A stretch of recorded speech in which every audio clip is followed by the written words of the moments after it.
Let's talk about one specific company, Cholamandalam Investment.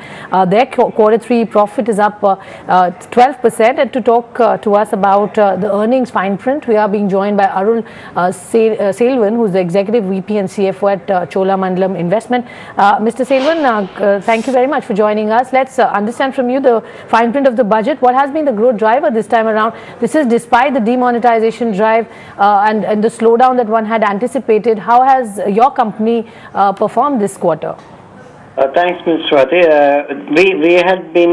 We had also been marginally impacted by demonetization. It is not that we have not been impacted, but we had managed to show growth on the profitability by having all right, Mrs. Selvan, just hold on for a bit. We have Mr. Arun Jaitley talking, and we'll just cut to that. Subsidies and state support. All right, so that is, the word coming in from Finance Minister. Remember, we are just days ahead of the big budget that's on the 1st of February. Let's see, what comes out of it. A lot of expectations riding from the Finance Minister this time to bring back the demand and the consumption story, really. What happens on that, we'll know only on the 1st of February. But let's talk and continue the conversation with Cholamandalam Investment. Mr. Selvan, we were talking about the numbers and the fine print. You said that you were impacted by demonetization as well. If you can help us understand the overall performance of the company this time. Yeah, what has happened is we were able to contain our borrowing cost, and we were also able to contain our loan losses in spite of the demonetization effect. While November had been a bad month because in the initial, immediately after the demonetization was announced, there had been slowdown both on disbursement front and the collection front. But December, things have improved a lot better, and we see that within the next 2 to 3 months, which is by end of March, we should be back to our normal growth levels. So we did clock a growth of around 14% on the PBT and the PAT levels in this quarter. Mr. Selvan, just hold on your thought, because we'll have to go back to what Finance Minister is saying. Just bear with us for a minute. Those are being very actively now at the final stages of implementation. The third, I think, was perhaps one of the most important changes.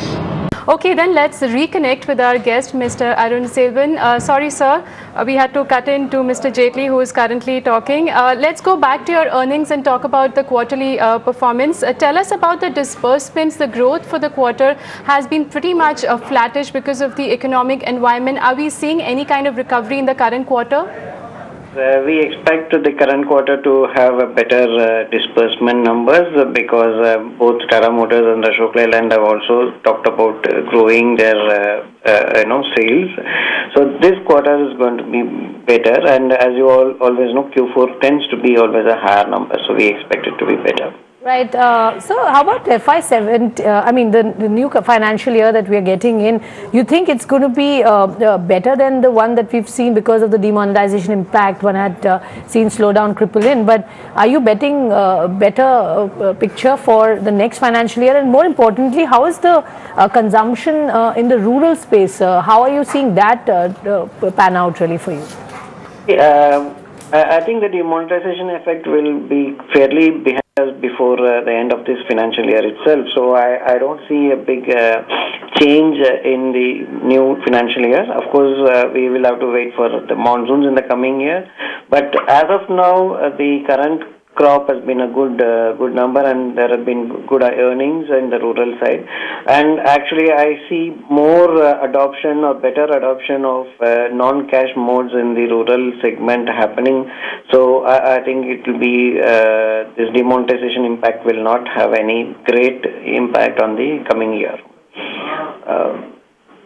About the gross NPA number, which is coming at about 3.8%, which in your press release states that it's slightly on the higher side. And also, if you could throw some light on the indication that you've given that it's on 4 months overdue basis. Right. As per RBI regulation, we need to calculate at 4-month basis by end of March. We adopted this 4-month basis last March itself ahead of schedule. And also, I want to stress that RBI post demonetization had allowed companies to not consider for 60 days any NPA movements, but we did not use this. We were the NPA numbers what we are quoted pertains to this existing method of calculating NPA itself. So we had not availed this because we believe it is a very short-term effect, and once the reversal will have to happen, it will have a bigger impact if this is considered now. So what we have done is we have not considered this. We have continued with the existing process of what we have been calculating NPA as per our internal norms. All right, Mr. Arul Selvan, thank you very much for your time and taking us through your numbers and the outlook ahead. Well, that is Cholamandalam Finance investment. The stock is up a percent or so in trade, but we slip into a short break here. But when we come back, we talk to Gulf Petrochem Management, Hari Prakash, the manager.